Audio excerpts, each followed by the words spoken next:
Hi friends, this is Amit Ahuja. Welcome to a new video. Welcome to Scanner Hub. जहाँ पे आप ये देख रहे हैं ये सारे स्कैनर्स मैंने रखे हुए हैं. आज ऑफ कोर्स ये लॉन्च का प्रो एसी है. प्रो एसी लाइट अभी मिसिंग है क्योंकि उसकी एक ग्रैंड ओपनिंग प्लान हुई है. So you know we'll cover it up. उसको काम करते हुए भी आपको मैं दिखाऊंगा. एंड बाकी ये टूल रखने का जो मसला है, आज मैं सिर्फ दो चीज़ें लूँगा अपने पुराने जो अपने जो टेक्नीशियन भाइयों ने कमेंट्स डाले हैं. ऑफ कोर्स एक तो जो टूल के ऊपर उनके जो कमेंट हैं उनको सरसरी तौर पे, और दूसरा एक ने शुक्र है मेरे भाई जिसने ये क्वेश्चन पूछा कि जो ओबीडी है, ओबीडी 2 जिसमें जेनेरिक है, हम जेनेरिक की बात करते हैं एंड मैन्युफैक्चरर स्पेसिफिक है, उसके ऊपर वीडियो बनानी है. और थोड़ा आज मैं सिर्फ आपको क्योंकि गाड़ी होगी तभी मैं आपको ओबीडी का पूरा पावर दिखा पाऊंगा. और जो इसके जेनेरिक का मतलब क्या है एंड उनके मैन्युफैक्चरर स्पेसिफिक का क्या है वो सारा कुछ बता दूंगा. बट आज मैं आपको एक जनरल इंफॉर्मेशन दे दूंगा ओबीडी 2 के बारे में, और वो क्यों उस डेटा को आपको लगातार देखते रहना चाहिए. ठीक है. और उसके ऊपर एक बहुत बड़ा यूट्यूबर है डायग्नोज डैन, उनकी आप वीडियो जाके देखो तो आपको पता लगेगा. उनके एक में है जिसमें शायद वो हुंडई की कोई गाड़ी थी, वो 200 थी या पता नहीं कौन सी थी. वो एक बहुत ही अजीबोगरीब केस कर रही थी, उसके बारे में आपको बताऊंगा. And so let's get on with the video. Comment section में एक भाई लिखता है कि लॉन्च जो है बिल्कुल फेल टूल है, महिंद्रा में कुछ नहीं करता, D16-17 में कुछ भी नहीं करता. अब उस भाई से मेरा ये कहना है, ये जाहिर सी बात है यार, ये जो आप कमेंट डाल रहे हो ना, ये किसी को भी पता है कि ये एक मोटिवेटेड टाइप ऑफ कमेंट है जिसमें आप ये दिखाने की कोशिश कर रहे हो कि लॉन्च ही बेकार ऐसा टूल है जिसमें D16-17 इमोबिलाइजर का काम नहीं है. ओके, किस में है काम? क्या ऑटेल में है? क्या थिंक कार में है? क्या ये डायग में है? जो इसका जो छोटा थिंकार का जो एक जो पहले थिंकार का लाइट होता था, लाइट के ऊपर एक टूल बनाया प्रो मैक्स, उसमें है. ये क्या है, किसमें है? किसी अंधे को भी पता लग जाएगा कि तुम ये बात कर रहे हो कि एक्स टूल में. अब एक्स टूल की अगर मैं आपको ये सिंपल सी बात पूछूं, ऑनलाइन कोडिंग करके दिखा दो एबीएस की या कोई भी कंट्रोल यूनिट की वोक्सवैगन ऑडी में, कर पाओगे? कहने का मतलब ये है, मेरे को कोई आपके साथ बहस नहीं करनी. कहने का मतलब ये है कि ऐसे कमेंट डाल के आप प्रूव क्या करना चाह रहे हैं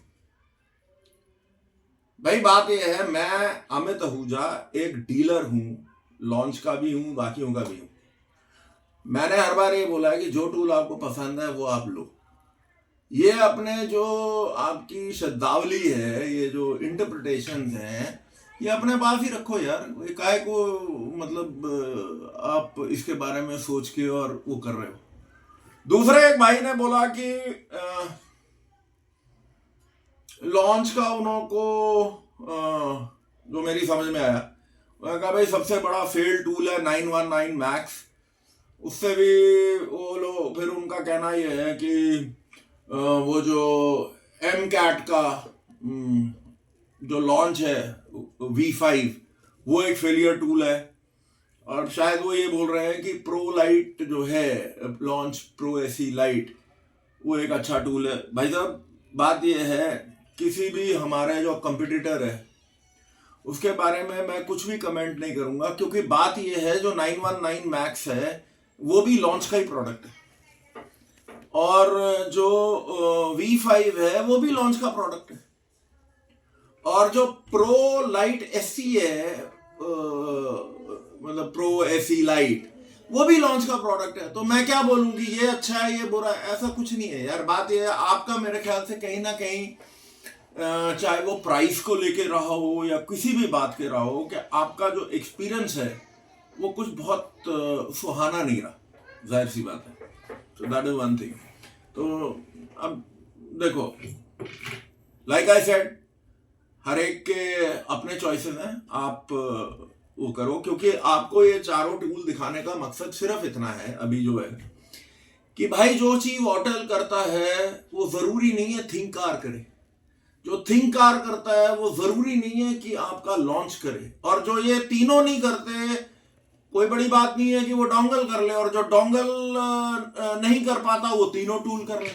तो लाइक आई सेड, कितनी बार मैं इसी चीज को रिपीट करता रहता हूं मेरे भाई, की जो मल्टी ब्रांड टूल्स हैं वो अपने उनके अंदर कुछ खूबियां हैं, अपने अंदर कुछ कमियां हैं, और कोई ऐसा कोई परफेक्ट मल्टी ब्रांड टूल बना है कभी नहीं बना है, ना कभी जिंदगी में बनेगा। आप ये अपने जहन में डाल लो। अगर आपको इमोबिलाइजर और ये मीटर शीटर पीछे करने के काम करने हैं तो वो अलग टूल है, वो अलग टूल कंपनी है, उसका आप लो। किसी ने आपको मना थोड़ी ना किया है, किसी ने आपको बोला थोड़ी ना। किसी को थिंकार पसंद है, किसी को ऑटेल पसंद है, किसी को लॉन्च पसंद है। स्टैटिस्टिकली स्पीकिंग, अगर मैं आंकड़ों की बात करूं तो हिंदुस्तान में हर 10 टूल में से 8 टूल, 80% जो मार्केट है वो लॉन्च की है। तो या तो ये जो 80% लोग लॉन्च खरीद रहे हैं वो बेवकूफ हैं, और आप जो जनाब हैं वो अक्लमंद हैं, या फिर आई डोंट नो। तो वो है। अब आ जाते हैं भाई साहब OBD2 पे। ये तो चलता रहेगा, ये तर्क कुतर्क व्हाटएवर, तो इसका तो कोई अंत नहीं है। ये तो OBD2 क्या है, लेट्स अंडरस्टैंड। मैं आपको छोटे उसमें ज्यादा लंबी वीडियो ना करते हुए, मैंने आपको पहले ही बता दिया, क्योंकि डायग्नोज डैन का मैं नाम ले रहा हूं, मैं लिखूंगा फिर वो यूट्यूब का उनका प्रोप्राइटरी, उनके गोरों के समझ में आता नहीं है कि वो बोलेंगे ये इसने ऐसा करा। उसके आप वीडियो जाके देखो, आपको बहुत नॉलेज मिलेगी, और आप एक बहुत अच्छे लेवल के टेक्नीशियन बनोगे अगर आप उनको सब्सक्राइब करते हो और उनको देख, उनको समझो। उनका केस पहले आप समझ लो कि उनका केस क्या हुआ। उनका केस ये था कि एक उनके पास Hyundai Tucson आई, उसमें फॉल्ट आ रहा था मास एयर फ्लो सेंसर का, ठीक है। और जब उन्होंने उसको लाइव डेटा में लिया तो लाइव डेटा में क्या हो रहा था कि मास एयर फ्लो सेंसर की वो वैल्यू भी दिखा रहा था, और जब वो जो अपना एक्सीलरेटर दे रहे हैं तो वो वैल्यू चेंज भी हो रही थी और ग्राफ भी बन रहा था कि जब आप रेस दे रहे हो according to the pedal position sensor या APP जो है आपका, और डिपेंडिंग ऑन द TPS या पता नहीं कौन सी गाड़ी थी, अगर वो डीजल की है तो जाहिर सी बात है, APP की बात कर रहे हैं, तो मतलब उसमें वो ग्राफ में देख रहे थे तो वो ऊपर जा रहा था, जब भी वो पेडल को दबा रहे हैं तो ऊपर जा रहा था, एंड वैल्यूज भी चेंज हो रही थी। तो जो इनको ये लग रहा था कि भाई ये मास एयर फ्लो सेंसर का मतलब फॉल्ट है, वो तो जो दिखा रहा था स्कैनर और जो एक्चुअल में जो डेटा दिखा रहा था वो आपस में मैच नहीं कर रहे थे, वो मेल नहीं खा रहे थे। तो ये और कई वो जो गाड़ी है, कई वहां के वो हॉलैंड में है, तो हॉलैंड में वो कई वर्कशॉपों से घूम फिर के इनके पास आई। इन्होंने क्या किया कि उस मास एयर फ्लो सेंसर को डिस्कनेक्ट किया, ठीक है। Mass air flow sensor disconnected है। अब वो जब गाड़ी को लाइव डेटा देख रहे हैं और रेस दे रहे हैं तो वही डेटा वो दे रही थी गाड़ी, वही ग्राफ ऊपर जा रहा है, जब रेस दे रहे हो ग्राफ नीचे जा रहा है। कहने का मतलब ये है कि आपने जब उसको अनप्लग कर दिया मास एयर फ्लो सेंसर को, ना तो कोई फॉल्ट कोड आया उसमें और ना ही वो डेटा जो है चेंज हुआ। घूम फिर के क्या हो रहा था कि उन्होंने फिर क्या किया कि इसको OBD2 में देखा। जब OBD2 में उन्होंने डेटा देखा तो जब उन्होंने उसको अनप्लग किया तो वो फ्लैट लाइन हो गई और वो रेस देते रहे, कोई चेंज नहीं हुआ। तो बेसिकली उनका जो पर्पस था वीडियो बनाने का वो ये था, ये बताने के लिए कि आपका जो OBD2 डेटा है वो बेसिकली इंजीनियरिंग डेटा है। उसमें जो कोई उसमें चेंजेस जो ECU है नहीं कर सकता जब तक कि ECU पागल ना हो जाए।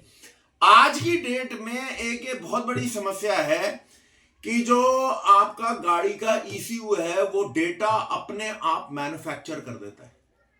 तो जो आपके डायग्नोस्टिक्स हैं वो काफी अब ट्रिकी हो गए हैं, मतलब थोड़े और मतलब काफी चैलेंजिंग हो गए हैं। तो आप डेटा एक तरफ नहीं देखोगे, आप डेटा देखोगे पहले मैन्युफैक्चरर साइड, उसको आपने पूरी तरह से रिकॉर्ड करके उसकी वैल्यूज देखनी है, फिर आपने जाना है OBD2 पे। अब OBD2 पे आ जाते हैं। OBD2 जेनेरिक क्या है? बेसिकली OBD2 जेनेरिक जो है, जेनेरिक मींस जनरल, जो आपका वो है कि भाई और बेसिकली ये टेक अवे है फ्रॉम OBD1। OBD1 क्या था कि आपके भाई गाड़ी पोल्यूशंस ना करें। OBD1 और OBD2 जो 1996 में OBD2 प्रोटोकॉल आया वो बेसिकली इसलिए था कि जितना भी वो आया कि भाई गाड़ियां जो है पोल्यूशन ना करें। पहले जो OBD1 था उसके कनेक्टर्स अलग अलग होते थे, जो आप देखते हो कि मतलब बहुत सारे पहले लॉन्च वाले और ये सब 20 पिन का, BMW 38 पिन का, मर्सिडीज वगैरह देते रहते थे। तो अब एक सिंपल सा कनेक्टर है 16 पिन का। तो अब क्या है कि जो अमेरिकन OBD है उसमें जो फॉल्ट कोड है वो उसकी फॉल्ट कोड सेटिंग की क्राइटेरिया डिफरेंट है। जो EOBD है जिसको हम लोग फॉलो करते हैं इंडिया में, वो है यूरोपियन OBD। उसका जो फॉल्ट कोड सेटिंग क्राइटेरिया वो डिफरेंट है। इसलिए जब आप गाड़ी चेक करते हैं तो इट इज ऑलवेज बेटर कि अगर आप OBD में भी डेटा चेक कर रहे हो, जेनेरिक से अच्छा यह है कि आप जो मैन्युफैक्चरर स्पेसिफिक है उस OBD2 डेटा में जाके चेक करो। और ये चीज मैं आपको मतलब ये आप खुद भी ट्राई कर सकते हो कि आपको जो डेटा है, क्योंकि हम लोग सोचते हैं कि नहीं ठीक है यार OBD में क्या देखना है। आज की डेट में दोस्त ऐसा है, OBD के जो पैरामीटर्स हैं बहुत चेंज हो गए हैं, क्योंकि उन्होंने हर लेट अस से कि आपका जो ट्रांसमिशन है या मतलब जो आपकी जो लेट से जो गाड़ी का पहिया है, मीन जो आपका गियर रिडक्शन है, उसमें अगर आपका वो गाड़ी भारी चल रही है लेट अस से, जो गियर्स के कारण, I am just taking example, वो इलेक्ट्रॉनिकली कंट्रोल नहीं है लेकिन अगर ऑटोमेटिक ट्रांसमिशन है और वो थोड़ी भारी चल रही है, तो उसका नेट रिजल्ट क्या होगा? नेट रिजल्ट ये होगा कि वो अगर भारी चल रही है वो इंजन पे लोड देगी, इंजन पे लोड देगी तो वो एमिशन करेगी। तो बेसिकली ये बहुत सारे ऐसे फैक्टर्स हैं जो इंटर रिलेटेड हैं। इसलिए OBD डेटा भी आपके लिए बहुत बहुत इंपॉर्टेंट क्यों हो जाता है कि इसमें जो मैन्युफैक्चरर का जो इन्होंने सॉफ्टवेयर डाले हुए हैं मैन्युफैक्चरर्स ने, कार मैन्युफैक्चरर्स ने, ये अपने आप ही ये डेटा क्रिएट कर देते हैं। इस मामले में आपके स्कैनर्स भी ऐसे ही हैं। ये आपस में जब कम्युनिकेट करते हैं ये एक ऐसा फॉल्ट कोड बना देंगे जो एग्जिस्ट ही नहीं करता या वो सिस्टम गाड़ी में है ही नहीं। तो ये जो सारी चीजें हैं, इसीलिए आपको जो OBD2 है वो आपका एक बिल्कुल जिसे बोलते हो ना, उसमें कोई चेंज नहीं हो सकता। वो स्ट्रिक्टली इंडस्ट्री नॉर्म्स को फॉलो करता है और जितने भी उसके 10 मोड्स हैं उसके बारे में आप पढ़ें, सीखें, and that is how it is. ये OBD जो है बहुत बड़ा सब्जेक्ट है दोस्त, और उसमें इतना मैं कहना ये है कि जब भी आप स्कैन करें, आप मैन्युफैक्चरर साइट पे जाएं, उसको देखें। अगर हुंडई की गाड़ी आप स्कैन कर रहे हैं तो हुंडई में देखें, और उसके बाद वही गाड़ी को आप EOBD में देखें, और जो लाइव डेटा है दोनों का कंपेयर करें और टेक्निकली ग्राफिकल फॉर्मेट में करें। और ग्राफिकली में आपको अगर कोई चेंजेस हो रहे होंगे जो एक्चुअल डेटा है और जो मैन्युफैक्चरर स्पेसिफिक डेटा है, जो कि बहुत हद तक मतलब बहुत सारे केसेस में वो ECM अपने आप ही उसको 3-4 उन्होंने डिफॉल्ट वैल्यूज दी होती हैं, वो कुछ भी चुन लेता है। अगर ऐसा नहीं है तो ऐसा होगा, ऐसा नहीं है तो ऐसा होगा, लेकिन ओबीडी और ईओबीडी में ऐसा कुछ नहीं है, जो है वही दिखेगा और जो नहीं है वो नहीं दिखेगा. So basically again we'll keep the video till here. Like I said before closing off, दोस्त ऐसा है, किसी को मेरे को क्रिटिसाइज करने का कोई वो नहीं है और ना मेरे को कोई शौक है करने का. बात यह है, अगर आपने ऐसे इन जो कमेंट्स आप डालते हो, इससे किसी का कोई फायदा होने वाला नहीं है. ओके, कि भाई लॉन्च ऐसा है, होटल ऐसा है, वो ऐसा है, वो वैसा है. I mean, आप ये देखो कि अगर आपके पास कोई भी टूल है तो आप उसको, हमसे क्या उम्मीद करते हो कि वो कुछ बेहतर हो जाए? क्या मैं करवा सकता हूं? मैं आपसे पूछ रहा हूं.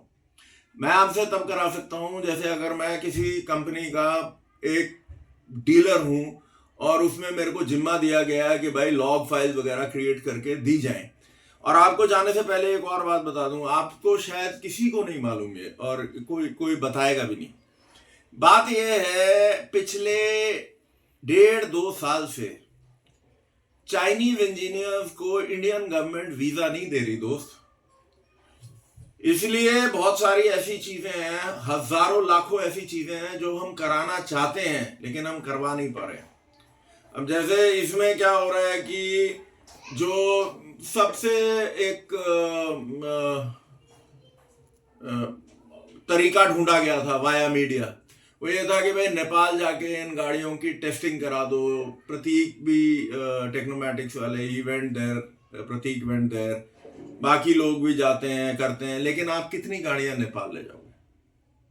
और नेपाल में फिर अगर उनकी आप यहां से गाड़ियां लेके जाओगे, बहुत it's not possible her brand को लेके जाना. और वहाँ पे जो वर्कशॉप वगैरह हैं वो आपको गाड़ियाँ ज़्यादातर टच नहीं करने देते.